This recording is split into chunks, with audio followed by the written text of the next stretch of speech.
संसद में गृह मंत्री अमित शाह ने संविधान निर्माता भीमराव अंबेडकर पर एक टिप्पणी की। उस टिप्पणी के बाद अब हर तरफ बवाल मचा हुआ है और इस बवाल का शोर अब हिमाचल विधानसभा में भी आज सुनाई दिया। आपको बता दें कि हिमाचल विधानसभा का शीतकालीन सत्र चल रहा है और विधानसभा के बाहर सीएम सुक्खू की अध्यक्षता। हिमाचल की नई पहचान, सशक्त नारी सशक्त समाज। समाज के संवेदनशील वर्गों को विकास की मुख्य धारा में जोड़ने के लिए मुख्यमंत्री ठाकुर सुखविंदर सिंह सुक्खू निरंतर प्रयासरत है। 1537 करोड़ रुपए से समाज के वंचित वर्गों का कल्याण किया जा रहा है सुनिश्चित। अनुसूचित जाति, जनजाति, महिलाओं, वृद्ध जन और विशेष रूप से सक्षम लोग हो रहे हैं लाभान्वित। इंदिरा गांधी प्यारी बहना सुख सम्मान निधि योजना से महिलाओं को मिला आत्मसम्मान और स्वाभिमान। सामाजिक सुरक्षा पेंशन का लाभ ले रही 2,37,000 महिलाओं को अब इंदिरा गांधी प्यारी बहना सुख सम्मान निधि योजना की तर्ज पर 1,500 रुपए देकर किया जा रहा लाभान्वित। 18 साल की उम्र जो बेटी पार कर चुकी है और जब तक उसका जीवन रहेगा, जब तक उसमें अंतिम सांस रहेगी 80 साल 90 साल तक, ये सरकार हर महीने उसे 1,500 रुपए देगी और साल का 18,000 रुपए देगी। ये क्यों हुआ? क्योंकि जो भ्रष्टाचार के चोर दरवाजे थे उनको हमने बंद किया और राजस्व कमाया। आपका पैसा आपने बांटा है। प्रदेश सरकार ने वंचित वर्गों को सम्मानजनक जीवन का देकर अधिकार, मानवीय मूल्यों को दिया सर्वोच्च अधिमान। सूचना एवं जनसंपर्क विभाग हिमाचल प्रदेश सरकार द्वारा जनहित में जारी।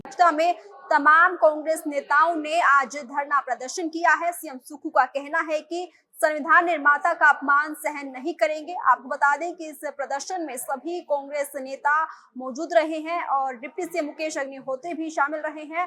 फिलहाल ये तस्वीरें आपको प्रदर्शन की दिखा रहे हैं, जहां धर्मशाला के तपोवन में विधानसभा के बाहर ये प्रदर्शन जारी है।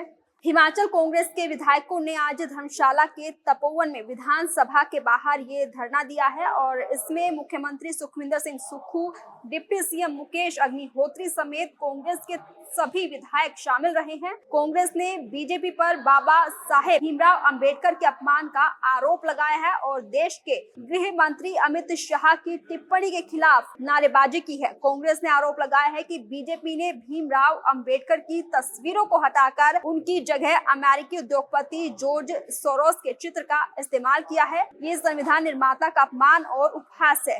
कांग्रेस विधायक केवल सिंह पठानिया ने केंद्रीय गृह मंत्री के वक्तव्य की कांग्रेस पार्टी निंदा करती है और आपको बता दें कि संसद में भारत के 75 सालों की गौरवशाली यात्रा पर चर्चा के दौरान कहा गया है कि अभी एक फैशन हो गया है अंबेडकर अंबेडकर अंबेडकर। इतना नाम अगर भगवान का लेते तो 7 जन्मों तक स्वर्ग मिल जाता। इस बयान पर देश भर में बवाल मचा हुआ है। हिमाचल कांग्रेस ने भी इसे लेकर अमित शाह पर हमला बोला है और कांग्रेस विधायक सुरेश कुमार ने कहा है कि बीजेपी और आरएसएस पहले भी दलितों के खिलाफ थी और आज भी खिलाफ है।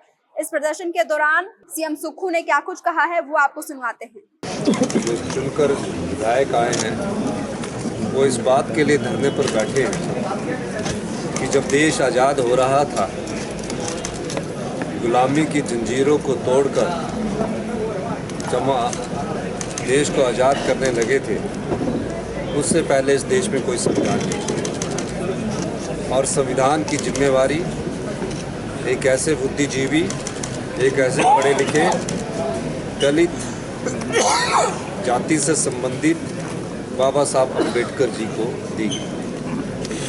उस समय समाज में बहुत जातिवाद था, लेकिन बाबा साहब ने एक समानता का विचार लाकर एक संविधान लिखा और जिस संविधान के कारण आज ये देश 75 साल से उस संविधान को अपनाता आ रहा है।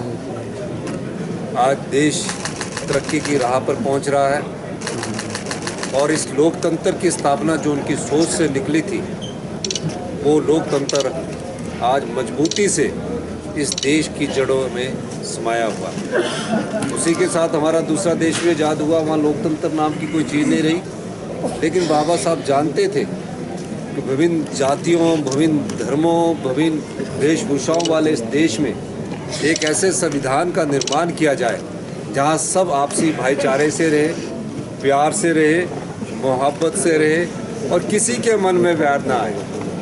इस परिकल्पना को उन्होंने इस संविधान के द्वारा इंगित किया। उनके सम्मान में जो भी कुछ कहा गया वो बहुत गलत है। कांग्रेस पार्टी ने इस संदर्भ में आज जो विधायक दल है हमारा, उसने यह धरना आज विधानसभा के बाहर दिया, क्योंकि हमारी विधानसभा लगी है, नहीं तो हम बड़ी रैली के माध्यम से भी धरना देते। लेकिन विधायकों का इस धरने में आकर ये कहना कि हम सब लोग उस संविधान निर्माता के प्रति जो अपशब्द किए गए हैं उसके विरोध में हम सब लोग बैठे हैं, यही मैं कहना चाहता हूँ। आप सब लोगों का बहुत नहीं, आपके जो आपने बात सोची है शायद उसमें सच्चाई हो। देखिए, जो राष्ट्रीय स्वयंसेवक संघ बेसिकली जैसा भी रहा होगा, पहले ये एक अपनी रक्षा के लिए बनाया गया था। थोड़ी सी चीज़ें अपने सुरक्षा के लिए सिखाते थे। धीरे धीरे ये बहुत बड़ा आकार ले गया और कुछ एक लोगों ने इसमें इस प्रकार का चिंतन भर दिया कि भाई इसने देश के अलग ही मेन स्ट्रीम से अलग सोचना है। अदरवाइज राष्ट्रीय स्वयंसेवक संघ तो कम से कम राष्ट्र के लिए होना चाहिए, परंतु ऐसा आज नहीं है। ये विचारधाराओं में जो कुछ गलत सोच आ रही है, मैं समझता हूँ राष्ट्र के हित में नहीं है। हमें तो वो चीज़ सोचनी चाहिए जिससे राष्ट्र इकट्ठा हो, संप्रभुता हमारी मेंटेन रहे। We should be able to live together as a very strong nation. आज तो ऊपर उठने का समय है, नीचे जाने का नहीं।